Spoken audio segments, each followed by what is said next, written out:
Hello दोस्तों, welcome to my channel. तो दोस्तों, आज मैं आपको बताऊंगा म्यूचुअल फंड क्या है, यह कितने प्रकार के होते हैं और क्या हमें इनमें इन्वेस्ट करना चाहिए या नहीं। वीडियो को पूरा देखें, तभी आप समझ में पाएंगे कि म्यूचुअल फंड एक्चुअल में है क्या। जब भी आप इन्वेस्टमेंट के सबसे आसान तरीके के बारे में सोचते हैं तो सबसे पहला जवाब म्यूचुअल फंड आता है। म्यूचुअल फंड में इन्वेस्ट करने के लिए देश की सरकार भी हमेशा से कहती है, पर ऐसा क्यों? इसके पीछे बहुत सारी वजह है। वो जानने के लिए आपको म्यूचुअल फंड को जानना होगा। तो आइए समझते हैं म्यूचुअल फंड क्या है।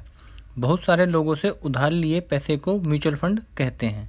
इसके जरिए एएमसी मतलब एसेट मैनेजमेंट कंपनी आपके पैसे को प्रोफेशनली इन्वेस्ट करती है और आपको इंटरेस्ट के साथ पैसा वापस भी करती है। एसेट मैनेजमेंट कंपनी एक फर्म है जो म्यूचुअल फंड के पैसे को मैनेज करने के लिए ऑथराइज होता है। देश में कई एसेट मैनेजमेंट कंपनियां हैं, जैसे SBI, ICICI, Motilal Oswal, etc. हमने म्यूचुअल फंड के बारे में जान लिया है। अब जानते हैं कि म्यूचुअल फंड कितने प्रकार के होते हैं। म्यूचुअल फंड कई प्रकार के होते हैं। पहले हम कुछ मुख्य प्रकार को देख लेते हैं, फिर हम उनको विस्तार से समझेंगे।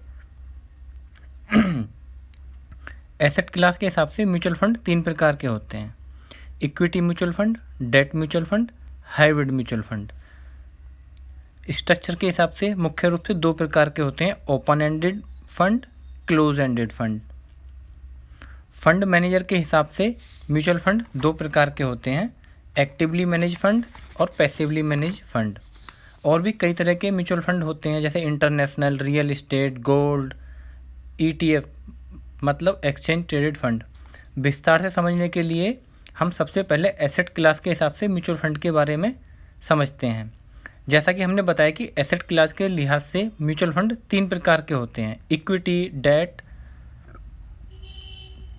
Hybrid mutual fund. तो आइए शुरू करते हैं। Number 1, equity mutual fund. Equity में इन्वेस्ट करने वाले म्यूचुअल फंड को इक्विटी म्यूचुअल फंड कहते हैं। इसमें सभी पैसे स्टॉक मार्केट में इन्वेस्ट होते हैं।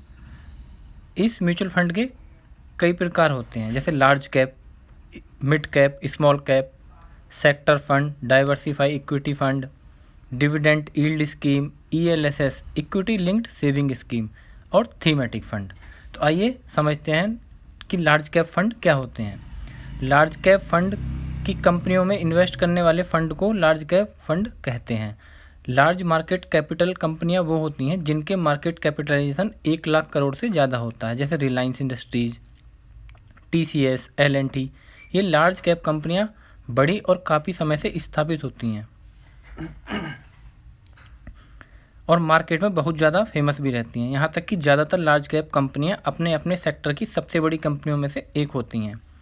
फाइनेंशियल क्राइसिस के दौरान भी लार्ज कैप कंपनियों के पास अच्छा खासा पैसा रहता है, इसलिए लार्ज कैप कंपनियों में स्मॉल और मिड कैप से कम रिस्क होता है। ये कंपनियां पहले ही सफल हो चुकी होती हैं, इसलिए इन कंपनियों में ग्रोथ पॉसिबिलिटी भी कम होती है। Number 2, mid cap mutual fund. Mid cap कंपनियों में इन्वेस्ट करने वाले म्यूचुअल फंड को मिड कैप म्यूचुअल फंड कहते हैं।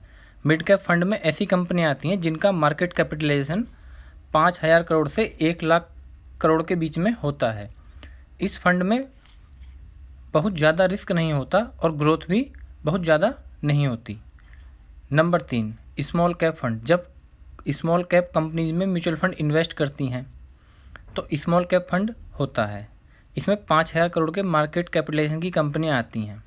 ये कंपनियां डेवलपमेंट के शुरुआती दौर में होती हैं, इसलिए इसमें ग्रोथ पॉसिबिलिटी बहुत ज़्यादा होती है। मगर इसके साथ साथ ही कंपनियों का फेलियर रेट काफ़ी ज़्यादा होता है, जिसकी वजह से म्यूचुअल फंड का बहुत ज़्यादा रिस्क होता है। Number 4, sector fund. ये किसी विशेष सेक्टर में इन्वेस्ट करते हैं। ये फंड भी रिस्की होता है क्योंकि इस फंड में आपका पैसा पूरा एक ही फंड में लगाया जाता है। अगर आपका फंड उस सेक्टर में लग गया है जो सेक्टर अच्छा परफॉर्म नहीं कर रहा है तो आपका नुकसान हो सकता है, जैसे रिलायंस मीडिया एंटरटेनमेंट फंड। ये फंड सिर्फ मीडिया और एंटरटेनमेंट सेक्टर में इन्वेस्ट करती है, जैसे एसबीआई फार्मा फंड जो कि केवल फार्मा की कंपनियों में इन्वेस्ट करती हैं। Number 5, diversify equity fund. वो फंड जो अलग सेक्टर की अलग अलग मार्केट कैपिटल की कंपनियों में इन्वेस्ट करते हैं। इस फंड में रिस्क बहुत कम होता है और आपका पैसा डाइवर्सिफाई इन्वेस्ट होता है। Number 6, dividend yield scheme. इसमें कंपनी अपने प्रॉफिट का कुछ हिस्सा कंपनी के शेयर होल्डर को देती हैं और इसे ही डिविडेंड कहते हैं। वैसे डिविडेंड देना किसी भी कंपनी के लिए ज़रूरी नहीं होता। शेयर होल्डर को डिविडेंड देना है या नहीं, फिर ये निर्णय उस कंपनी के बोर्ड ऑफ डायरेक्टर लेते हैं। डिविडेंड यील्ड फंड स्थायी, सुरक्षित और कम बदलने वाली कंपनियों में इन्वेस्ट करते हैं। यहाँ से म्यूचुअल फंड को अच्छा डिविडेंड मिलता है। अगर आप नहीं जानते हैं कि डिविडेंड क्या होता है तो उसका लिंक मैं ऊपर आई बटन या नीचे डिस्क्रिप्शन में दे दूँगा, जिससे आप समझ जाएंगे कंपनी को डिविडेंड क्या होता है। आइए समझते हैं। नंबर अगला, ELSS equity fund, equity linked saving scheme. ये टैक्स सेवर स्कीम है और इस स्कीम में आप 3 साल से कम समय के लिए इन्वेस्ट नहीं कर सकते। ELSS में आपके पैसे 3 साल के लिए लॉक हो जाते हैं। इस स्कीम में आपको सेक्शन 80C के तहत 1.5 लाख के रिटर्न पर इनकम टैक्स में छूट मिलती है। नंबर अगला है थीमेटिक फंड। ये फंड थीम्स में इन्वेस्ट करते हैं। HDFC हाउसिंग अपॉर्चुनिटी फंड एक थीमेटिक फंड है जो कि हाउसिंग थीम में इन्वेस्ट करती है। इसके लिए mutual fund cement company, paint company, construction company आदि में इन्वेस्ट करते हैं। इसके और भी कई एग्जाम्पल हैं, जैसे rural area theme, e-commerce theme. आइए अब समझते हैं दूसरे प्रकार को इसके। Number 2, debt instrument fund. जो फंड बॉन्ड, सर्टिफिकेट और डिपॉजिट जैसे डेट इंस्ट्रूमेंट में इन्वेस्ट करते हैं उन्हें डेट इंस्ट्रूमेंट फंड कहते हैं। डेट इंस्ट्रूमेंट के जरिए गवर्नमेंट या कंपनी पैसा उधार लेते हैं और फिर इंटरेस्ट के साथ वो पैसा रिटर्न करते हैं। इसमें इक्विटी फंड से रिस्क कम होती है और रिटर्न भी कम होते हैं। डेट इंस्ट्रूमेंट फंड 4 टाइप के होते हैं: guilt fund, junk bond scheme, fixed maturity plan, liquid scheme. Number 1, guilt fund. जो फंड सिर्फ गवर्नमेंट सिक्योरिटी में इन्वेस्ट करते हैं उन्हें गिल्ट फंड कहते हैं। गवर्नमेंट सिक्योरिटी को गवर्नमेंट इशू करती है, इसलिए इसमें डिफ़ॉल्ट रिस्क बिल्कुल भी नहीं होता। इसमें फंड स्कीम को चाहे नुकसान हो या फ़ायदा, पर आपको रिटर्न ज़रूर मिलेगा, क्योंकि किसी भी देश के गवर्नमेंट से ज़्यादा और कुछ भरोसेमंद नहीं हो सकता। गिल्ट फंड 2 तरह के होते हैं, शॉर्ट टर्म और लॉन्ग टर्म। आइए अगला समझते हैं, junk bond scheme. Junk bond scheme में कॉर्पोरेट बॉन्ड में इन्वेस्ट किया जाता है। इसमें डिफ़ॉल्ट रिस्क बहुत ज़्यादा होते हैं और इसमें रिटर्न भी बहुत ज़्यादा होता है। नंबर अगला, fixed maturity plan. Bank FD की तरह ही होते हैं। FD की तरह ही लो रिस्क होते हैं। इसमें पहले ही एक निश्चित मैच्योरिटी होती है, जैसे 3 साल, 5 साल। ये प्लान ज़्यादातर सर्टिफिकेट और deposit, commercial paper, corporate bond ETC में इन्वेस्ट करते हैं और इसका रिटर्न ज़्यादातर बैंक FD से ज़्यादा होता है। आगे चलते हैं, लिक्विड स्कीम। ये debt fund money market instrument में इन्वेस्ट करता है। मनी मार्केट इंस्ट्रूमेंट में वो फाइनेंशियल इंस्ट्रूमेंट आते हैं जिनके जरिए कंपनी शॉर्ट टर्म इन्वेस्टमेंट के लिए इन्वेस्टर से पैसा उधार लेती हैं। लिक्विड फंड बहुत शॉर्ट टर्म पीरियड के म्यूचुअल फंड में इन्वेस्ट करते हैं, जैसे commercial paper, certificate of deposit, treasury bill, term deposit. Liquid fund saving account से ज़्यादा रिटर्न देते हैं और इसमें रिस्क भी बहुत कम होता है। ये फंड शॉर्ट टर्म इन्वेस्टमेंट के लिए काफ़ी अच्छा होता है। इसकी सबसे खास बात यह है कि इस फंड से आप कभी भी अपना पैसा निकाल सकते हैं। नंबर अगला है हाइब्रिड फंड। वो फंड जो एक से ज़्यादा क्लास में इन्वेस्ट करते हैं। ये फंड इक्विटी और डेट दोनों में इन्वेस्ट करते हैं। हाइब्रिड फंड 3 तरह के होते हैं, MIP मतलब monthly income plan, balanced fund और आर्बिट्रेज फंड। आइए समझते हैं पहला, मंथली इनकम प्लान। इस फंड में ज़्यादातर यानी 60 से 90% इन्वेस्टमेंट डेट इंस्ट्रूमेंट में किया जाता है और बाकी इन्वेस्टमेंट इक्विटी में किया जाता है। इसमें ज़्यादातर इन्वेस्टमेंट डेट इंस्ट्रूमेंट में किया जाता है, इसलिए ये फंड बहुत ज़्यादा सेफ़ होता है। मगर इसका मतलब ये तो बिल्कुल भी नहीं कि MIP एक सेफ़ एंड फिक्स रिटर्न देने वाली स्कीम है। इस फंड का कुछ हिस्सा इक्विटी में भी इन्वेस्ट किया जाता है, इसलिए रिस्क तो रहता ही है। हाँ, इक्विटी से कंपेयर किया जाए तो इसमें रिस्क कम होता है। नंबर अगला, balanced fund.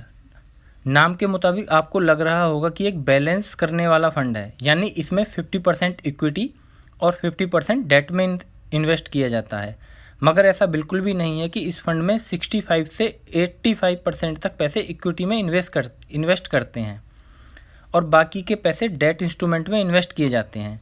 Equity balance fund में रिटर्न अच्छे आते हैं पर रिस्क काफ़ी ज़्यादा होता है। अगला fund arbitrage fund. Arbitrage fund के जरिए बदलने वाले मार्केट में इन्वेस्ट किया जाता है और इसमें रिस्क काफ़ी ज़्यादा होता है। इसमें 65% से ज़्यादा पैसा इक्विटी में इन्वेस्ट किया जाता है। इसमें आप जो पैसा इन्वेस्ट करते हैं वो सेफ तो रहता है पर इसमें रिटर्न कम ज़्यादा होते रहते हैं। इस फंड में रिटर्न ज़्यादातर 6 से 10% तक आते हैं।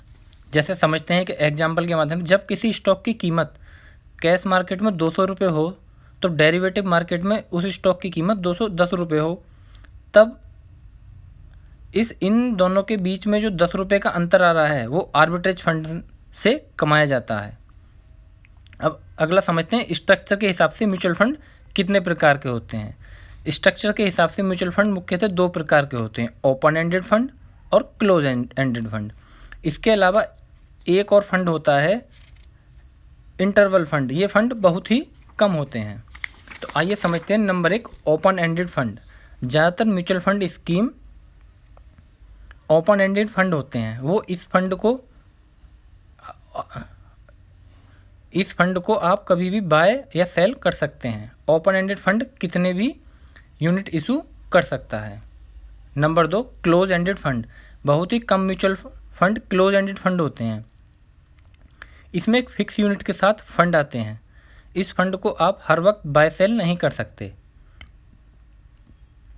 जब ये फंड अपना NFO मतलब न्यू फंड ऑफर लेकर आता है तभी आप इस फंड में इन्वेस्ट कर सकते हैं। अगर आपको इस फंड को बेचने का मन होगा तो आपको उस फंड के मैच्योरिटी तक उसका इंतज़ार करना होगा, फिर आप इस फंड को स्टॉक एक्सचेंज से बाय या सेल कर सकते हैं। ये फंड स्टॉक एक्सचेंज में लिस्ट होती हैं, मगर क्लोज एंडेड फंड की लिक्विडिटी बहुत कम होती है, इसलिए आपको इस फंड के बाय और सेलर में मुश्किल हो सकती है। अगला समझते हैं फंड मैनेज करने के हिसाब से म्यूचुअल फंड कितने प्रकार के होते हैं। फंड मैनेज करने के हिसाब से म्यूचुअल फंड मुख्यतः 2 प्रकार के होते हैं, एक्टिवली म्यूचुअल फंड और पैसिव मैनेज म्यूचुअल फंड।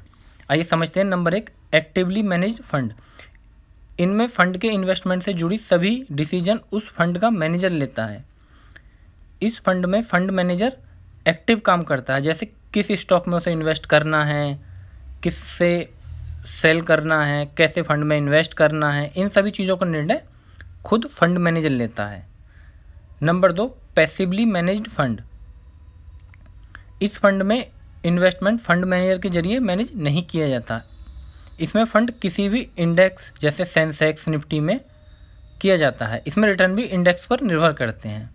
हालांकि एक्टिवली मैनेज फंड में एक्सपेंस रेशियो लगभग 1% से 2% के बीच में होता है, जबकि पैसिवली मैनेज फंड में यह 0.5 से 0.7 या 0.8% तक होता है। और भी कई प्रकार के म्यूचुअल फंड होते हैं, जैसे इंटरनेशनल फंड। इस फंड में फॉरेन कंपनियों में इन्वेस्ट किया जाता है और इनमें रिटर्न काफ़ी कम या ज़्यादा हो सकते हैं, जैसा कि फॉरेन मार्केट प्ले करेंगे, अच्छा चल रहा है, बुरा चल रहा है। और रियल इस्टेट फंड। इस फंड में इन्वेस्टमेंट रियल इस्टेट से जुड़ी कंपनियों में होता है। इसमें रिटर्न बहुत ज़्यादा या फ्लक्चुएट होते रहते हैं। Gold fund. इस फंड में इन्वेस्टमेंट गोल्ड में किया जाता है। इसमें भी बहुत ज़्यादा फ्लक्चुएशन होता है। नंबर अगला है एक्सचेंज ट्रेडेड फंड। इस इन्वेस्टमेंट में फंड स्टॉक मार्केट में स्टॉक की तरह ही ट्रेड करता है। देश के कुछ म्यूचुअल फंड के उदाहरण मैं आपको बताता हूँ।